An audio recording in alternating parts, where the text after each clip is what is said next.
Hello and very good morning to all my dear students. Students, we recently completed our third unit and now we proceed further with the fourth unit, that is the chemical thermodynamics.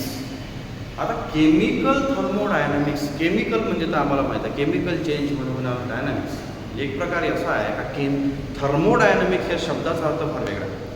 Thermodynamics म्हणजे therm हा Greek word आहे. या therm या शब्दाचा अर्थ होतो heat आणि it is the form of energy. Dynamics म्हणजे एक प्रकारे आपण त्याला चलन शक्ती म्हणू शकतो किंवा प्रेरक शक्ती म्हणू शकतो, प्रेरक शक्ती. मग आता थर्मोडायनामिक्स म्हणजे काय, जसं तुम्हाला मी शॉर्ट लिहून दिलेला आहे. It is the branch of science that deals with the different forms of energy. म्हणजे याचा अर्थ असा आहे का एनर्जीचा एक फॉर्म नसेल, एनर्जी कितीतरी फॉर्म्स आहेत. मी सांगतो, बोलतो.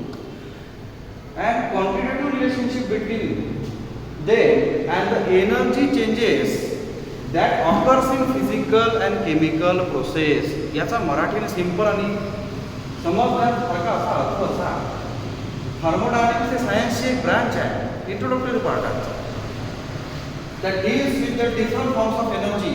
म्हणजे एनर्जीचे निरनिराळे रूप असतात, त्या प्रत्येक निरनिराळ्या रूपशी त्याची काही ना काही रिलेशन आहे. थर्मोडायनामिक्सचं quantitative relationship between them, quantitative म्हणजे क्वांटिटी दर्शवते, and the energy changes that occurs in the physical and chemical change. म्हणजे फिजिकल अँड केमिकल चेंज म्हणजे जसं एखादा पदार्थ स्टेट चेंज करत असन, आईस मेल्ट होऊन राहिला असन, लिक्विडचं गॅस बनत असन, तरी थर्मोडायनामिक्सनुसार त्याच्यामध्ये काय चेंज होते, त्याची एनर्जी काय चेंज होऊन राहिली का नाही होऊन राहिली, टेम्परेचर त्याच्यामध्ये टेम्परेचर चेंज काय होऊन राहिलं. जसं केमिकल चेंज आहे, जसं ए आणि बी दोन्ही लिक्विड मिळून जर थर्ड लिक्विड तयार झालं तर त्याची एनर्जी काय, त्याच्या एनर्जीमध्ये कितीनं चेंज झाली, वाढली का कमी झाली, ह्या सगळ्या गोष्टीला स्टडी करणं म्हणजे केमिकल थर्मोडायनामिक्स होय. आणि म्हणून त्यांनी म्हटलं आहे it is the energy accompanied with the energy change that occurs in the physical and chemical process. म्हणजे फिजिकल आणि केमिकल जे प्रोसेस आहे, ज्या रिॲक्शन्स आहे, त्यांच्याशी केमिकल थर्मोडायनामिक्स हा संबंधित आहे, हे लक्षात घ्या. आता मी तुम्हाला बोललो डिफरंट फॉर्म्स ऑफ एनर्जी. हे बघा, एनर्जीचे कितीतरी प्रकार आहे. मेकॅनिकल एनर्जी झाली, केमिकल एनर्जी झाली, लाईट एनर्जी झाली, इलेक्ट्रिसिटी झाली एक प्रकारची, हा हीटच झाला. पोटेन्शियल एनर्जी झाली, कायनेटिक एनर्जी झाली. सपोज तुम्ही धबधबा कधी ना कधी पाहिला असेलच, ओके. उंचावून पाणी खाली पडते का, खालून पाणी वर जाते का, नाही. स्पॉन्टेनियस म्हणजे सहजतेने शक्य होणाऱ्या गोष्टीच नेचरमध्ये होत असतात. हेच समजा पाणी धबधब्यामध्ये तिथे आहे, ते पाणी आपण अडवून ठेवलं, पाणी पडू दिलं नाही, ते पाणी तिथं एका ठिकाणी साचलं आहे, ते एका पोझिशनवर आहे, त्याची पोझिशन चेंज केली का त्या पाण्याला नाही. जर ते पाणी वर आहे, त्याला आपण थांबून ठेवलं आहे, तर त्या पाण्याची जी एनर्जी राहील ती काय पोटेन्शियल एनर्जी झाली. आणि जर ते पाणी पटकन असं खाली पडलं तर त्यानं पोझिशन चेंज केली, तर ते पाणी आता कायनेटिक एनर्जी शोधतं. काऊन का potential energy is the energy of position and kinetic energy is the energy of motion. हे लक्षात घ्या. जसं आपण पाहिलं आहे का एनर्जी एका ठिकाणी राहत नाही ना, कधी ती बनवता येत ना कधी ती संपवता येत. Energy neither be created nor be destroyed, it can change from one form to another form. याचा मराठी अर्थ असा का एनर्जी कधीच बनवल्या जात नाही, असं कोणीच नाही एनर्जी बनवू शकाल, असं काहीच नाही का एनर्जी संपवू शकाल. मग एनर्जी आहे जाते कुठं, एनर्जी एका फॉर्मची दुसऱ्या फॉर्ममध्ये जाते. पण एनर्जी म्हणजे काय, कॅपॅसिटी टू डू वर्क, कार्य करण्याची क्षमता म्हणजे एनर्जी, ऊर्जा. जसं आपण गरमी झाली का पटकन बटन दाबतो, फॅन लागते, काय होऊन राहिलं रे, electrical energy converted into mechanical energy. जसं अंधार पडला, बटन दाबतो आपण पटकन, लाईटचं बटन दाबल्यावर लाईट लागते, electrical energy converted into light energy. Suryanarayan रोज निघून आले, काय दिलं तुम्हाला, लाईट एनर्जी देऊन राहिले. हे एनर्जीचे फॉर्म्स आहेत, हे समजून घ्या. आणि हे सगळं फॉर्म्स, ह्या सगळ्या गोष्टी, हे सगळे प्रोसेस चेंज होत असताना नक्की काय होते, ह्या सगळ्या स्टडी केमिकल थर्मोडायनामिक्समध्ये आहे. पण केमिकल थर्मोडायनामिक्सची एक लिमिटेशन सुद्धा आहे. केमिकल थर्मोडायनामिक्स रिॲक्शन होईल की नाही होईल हे सांगते. It only deals with the feasibility of the chemical reaction of the process. याचा अर्थ असा, फिजिबिलिटी म्हणजे शक्यता. थर्मोडायनामिक्स हे सांगते का एखादी गोष्ट घडेल की नाही घडेल. सपोज ए पासून बी बनेल की नाही बनेल. बनत असेल तर ठीक, नसेल बनत तर नाही ठीक. त्याच्या आकारावर डिपेंड असते ते थर्मोडायनामिक्सच्या. पण ए पासून बी पर्यंत एखादी गोष्ट जाईन की नाही जाईन तो एवढंच सांगते. ते त्याचं मेकॅनिझम एक्सप्लेन करत नाही का ए पासून बी पर्यंत कसा गेला. बिलकुल नाही. तसंही मॅक्रोस्कोपिक सायन्स आहे. अशा काही गोष्टी किंवा एका दोनाचा विचार नाही होत, बल्कि अमाऊंटमध्ये विचार करायला लागते थर्मोडायनामिक्सचा. म्हणून thermodynamics only deals with the feasibility of the chemical reaction. It does not show us the rate of the reaction. त्याला रेटशी काही देणं घेणं नाही. एचं बी मध्ये होते काय एवढं सांग, होत असेल तर ठीक आहे, नसेल तर नाही ठीक आहे. हे केमिकल थर्मोडायनामिक्स सांगते. त्याचा रेट रिॲक्शनचा ए पासून बी पर्यंत त्याला किती वेळ लागेल, लवकर जाईल की नाही जाईल, हे थर्मोडायनामिक्स एक्सप्लेन करत बसत नाही. थर्ड, हे याचं मेकॅनिझम सुद्धा शो करत नाही का ए पासून बी पर्यंत कोणती गोष्ट म्हणजे ट्रान्सफॉर्मेशन झाला आहे का नाही झाला आहे, हे लक्षात घ्या. हेन्स केमिकल थर्मोडायनामिक्सचा हे एक म्हणजे ड्रॉबॅक तर नाही, आपण याला म्हणू शकतो लिमिटेशन. आता केमिकल थर्मोडायनामिक्समध्ये महत्वाची गोष्ट आहे सिस्टीम आणि सराउंडिंग म्हणजे काय. आता सिस्टीम सराउंडिंग बद्दल आपण नेहमीच पाहत आलेलो, ऐकत आलेलो. सिस्टीम म्हणजे कोणती, सराउंडिंग म्हणजे कोणती. सिस्टीम म्हणजे समजा या डस्टरचा स्टडी करायचा आहे तर हे डस्टर झालं सिस्टीम. सपोज आता एक सिलेंडर आहे आणि इथं पिस्टन आहे. ओके, पिस्टन हे फ्रिक्शनलेस मुव्हेबल आहे. फ्रिक्शनलेस म्हणजे फ्रिक्शन होणार, मुव्हेबल म्हणजे वर खाली जाणार. याच्यामध्ये एक गॅस आहे. ओके, त्या गॅसचा मला स्टडी करायचा आहे. तर ज्या गोष्टीचा तुम्हाला स्टडी करायचा असतो त्याला आपण सिस्टीम म्हणतो.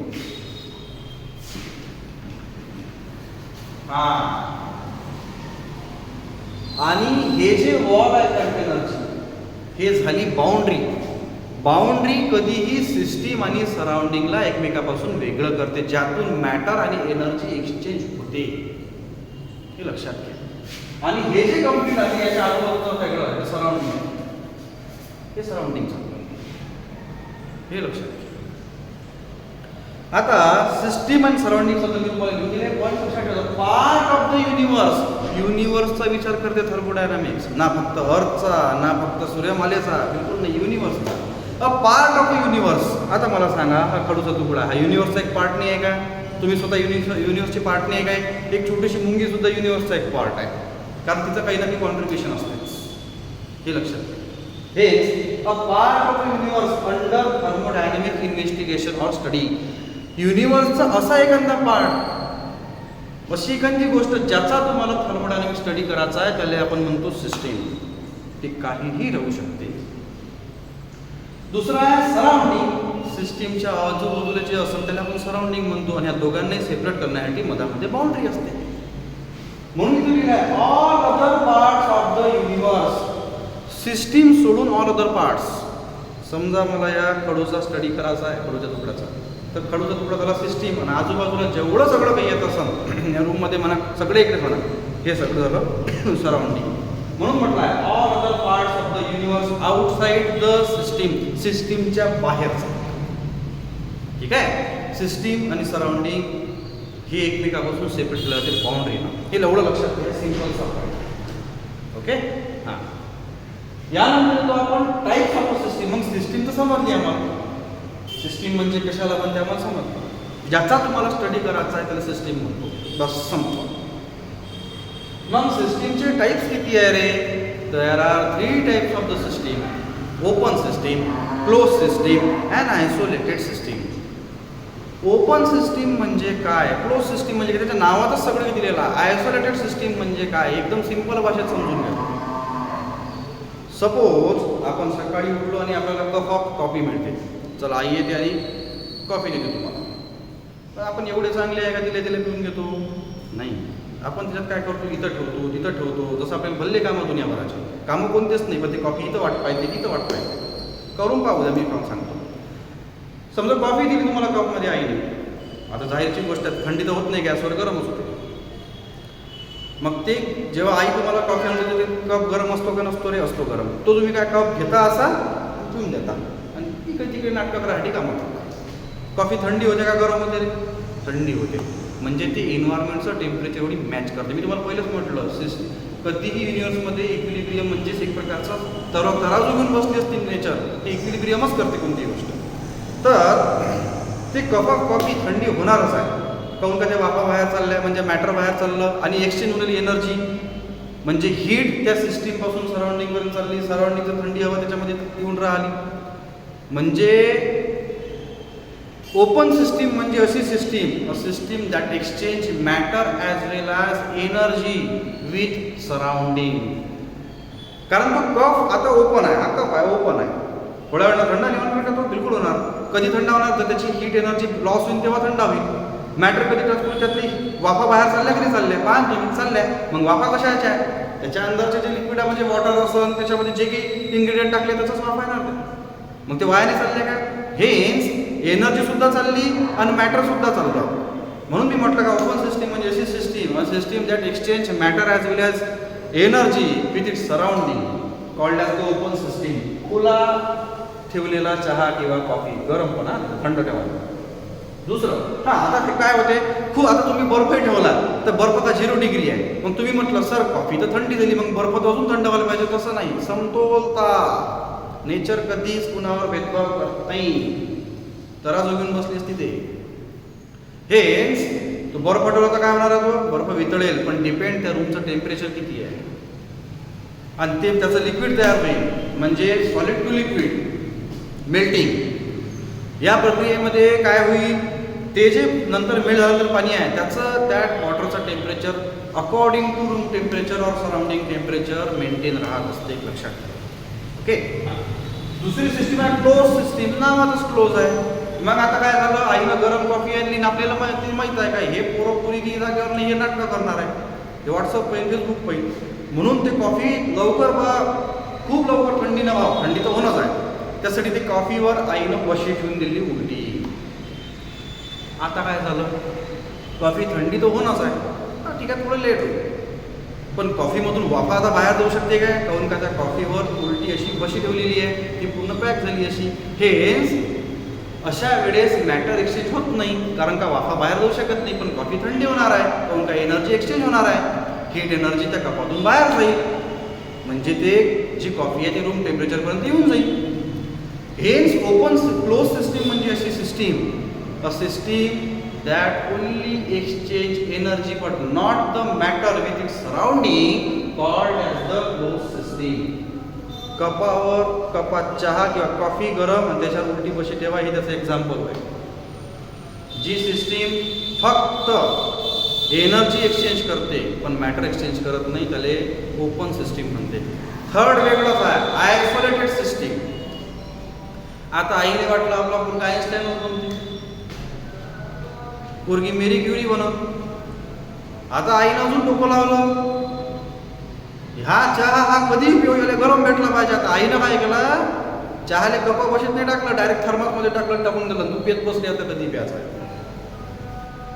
कारण जागा आपली ना कामं किती आहे, म्हणून तुम्ही तो थर्मास 1 घंट्याने उघडा 2 घंट्याने उघडा, तुम्हाला चहा थंड गरमचा गरमच राहील आणि थंड पाणी असेल तर थंडच राहील. काहून का थर्मासमध्ये आयसोलेशनची परत लागलेली असते, जे आयसोलेशन एनर्जी एक्सचेंज करू देत नाही सराउंडिंग सोबत, ना मॅटर एक्सचेंज करू देत. तुम्ही पहा ना, थर्मासमध्ये चहा गरमच राहतो, थंड पाणी टाकला का थंडच राहते, आहे ना. सिलोच्या बॉटल मिळतात, थर्मोस्टीलच्या बॉटल मिळतात, मिल्टनच्या मिळतात. का बरं यांचे भाव एवढे आहे? साधी प्लास्टिकची बॉटल 5 रुपयाची भेटते, हे घ्यायला जावर 1 लिटरची 1000 रुपयाची आहे. काहून? कारण यांच्यामध्ये मटेरियल तसं यूज केलेलं आहे. याच्यामध्ये काय होते बेटा, सिस्टीम आणि सराउंडिंगचं एकमेकांसोबत कन्सल्ट राहू देत नाही, जे ह्या दोन्ही सिस्टीममध्ये राहणार आहे. मग जर सिस्टीमला सराउंडिंगच भेटली नाही आणि सराउंडिंगला सिस्टीमच भेटली नाही, तर यांच्यामध्ये एक्सचेंज होईल का मॅटर एनर्जीचं? बिलकुल नाही. सपोज इथं मी थर्मासमध्ये आईनं का वापरा तिथं आईवरच आलो, हां ठीक आहे, आलो आपण थर्मासमध्ये आईनं कॉफी ठेवून दिली चालली गेली, कारण माहीत आहे का आपण काही जागेवर नाही. मग ते थर्मास या रूममध्ये मग एसी का चालू असला तरी तो थर्मासमधला चहा गरमचा गरमच राहते. काऊन? कारण का रूममधलं इन्व्हायरमेंट, त्याचं टेम्परेचर ते त्या थर्मासच्या अंदर राहू शकत नाही, थंड होऊ शकत नाही ना. कॉफी गरम असलेली कॉफी त्याची वाफ तर बाहेर झालीच नाही, नो डाऊट, कारण पक्का आहे ते, पण एनर्जी जाणार नाही. काऊन का? त्यांच्यामध्ये आयसोलेशनची परत आहे, आणि याला आपण म्हणतो isolated system. Thermos is the best example of that. अशा कंडिशनमध्ये a system that cannot exchange matter nor exchange energy with its surrounding called as the isolated system. हे लक्षात घ्या. कॉफी, पण ते जर थर्मासमध्ये असेल, हे त्याचं एक्झाम्पल आहे आयसोलेटेड सिस्टीमचं. समजलं बेटा? आता property of system ray, type आपण सिस्टीमचे पाहिले. सिस्टीम काय हे आम्हाला समजलं, प्रॉपर्टीज पाहा लागल. प्रॉपर्टी आहे बेटा दोन. तिसरी प्रॉपर्टी नाही जगात सिस्टीमची, एक्सटेन्सिव्ह प्रॉपर्टी, इंटेन्सिव्ह प्रॉपर्टी. आणि दोन्ही मध्ये डिफरन्स माहिती आहे का कसा आहे? तुम्हाला लक्षात ठेवायचं असेल तर डिपेंडंट आणि इनडिपेंडंट. बसून संपलो. फक्त आता इंटेन्सिव्हचं डिपेंडंट नका करू, एक्सटेन्सिव्ह, इंटेन्सिव्ह.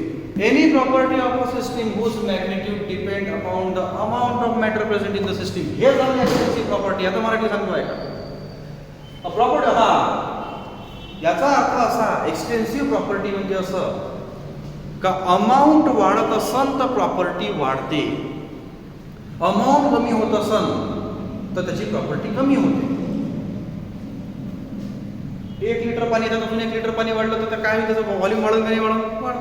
अमाऊंट वाढला, प्रॉपर्टी चेंज झाली. जसं मास, बरोबर आहे. तुम्ही म्हणाल सर ह्या आता हे डस्टर आहे, समजा याचा मास किती आहे? मी सांगेन तुम्हाला. यात जर अजून मॅटर टाकलं तर डस्टरचं मास वाढून का नाही वाढून एवढं सांगा. बिलकुल वाढून. अमाऊंट ऑफ मॅटर वाढलं, त्यानंतरचं त्याची प्रॉपर्टी कमी किंवा जास्त किंवा म्हणजेच चेंज होत असेल तर त्याला म्हणतो आपण एक्सटेन्सिव्ह प्रॉपर्टी म्हणून लिहिलं आहे. अ property which depends on amount of matter present in the system. System मधलं मॅटर कमी झालं तर समजून घ्या, सपोज आपण मासचा विचार करू आहोत. समजा अमाऊंट ऑफ मॅटर सिस्टीम मधलं कमी झालं, त्याचा मास कमी होईल. त्या सिस्टीममध्ये अजून जर मास वाढलं, अमाऊंट ऑफ मॅटर वाढलं, अमाऊंट ऑफ मॅटर वाढलं, त्याचं मास वाढून का नाही वाढून? बिलकुल वाढून. हे झालं एक्झाम्पल. अजून एक एक्झाम्पल सांगतो. समजा एक गॅस आहे. आता होते कसं एक्झाम्पल लिहून दाखवतो मी तुम्हाला. सपोज आपल्याजवळ गॅस आहे आणि एक कंटेनर आहे. समजा जे काय कंटेनर आहे, सपोज छोटं कंटेनर. आता काय म्हणतात, याच्यामध्ये गॅस वापरायला समजा आपण गॅस याच्यामध्ये वापरा. आता होते कसं, 1 मोल जर गॅस असेल तर तो 22.414 लिटर म्हणा किंवा DM क्यूब म्हणा, एवढी जागा घेते. 1 मोल एवढं तर 2 मोल किती घेईल? हा, म्हणजे 2 मोल जर गॅस असेल तर तो घेते 44.818 लिटर एवढं. अमाऊंट मॅटर वाढलं, अमाऊंट ऑफ मॅटर वाढलं, व्हॉल्यूम वाढलं, कमी झालं. इथं का 1 मोल आहे तर एवढं व्हॅल्यूम येईल. 2 मोलाचं एवढं येईल. ते सरळ सांगते का एक्सटेन्सिव्ह प्रॉपर्टी हे प्रॉपर्टी अमाऊंट ऑफ मॅटर वाढलं किंवा कमी झालं तर चेंज होते. पण म्हणून लिहून दिलेला आहे a property which depends on the amount of matter present in the system. जसं internal energy झालं.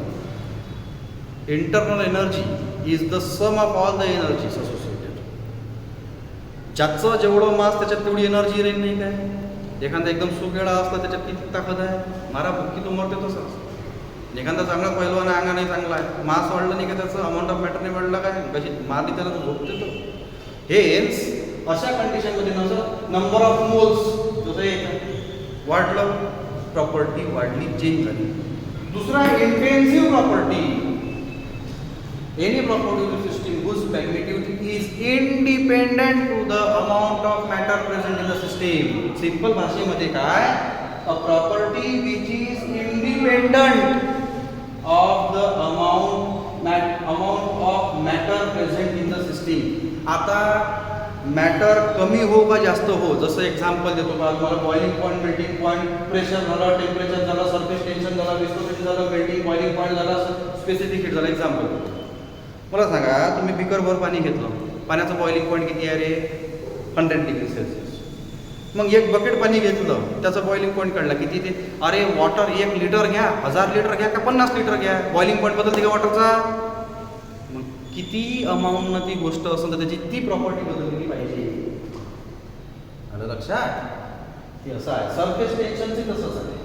वॉटरचं सरफेस टेन्शन वेगळं आहे, अल्कोहोलचं सरफेस इथेनॉलचं सरफेस टेन्शन वेगळं आहे, क्लोरोफॉर्मचं सरफेस टेन्शन वेगळं येते.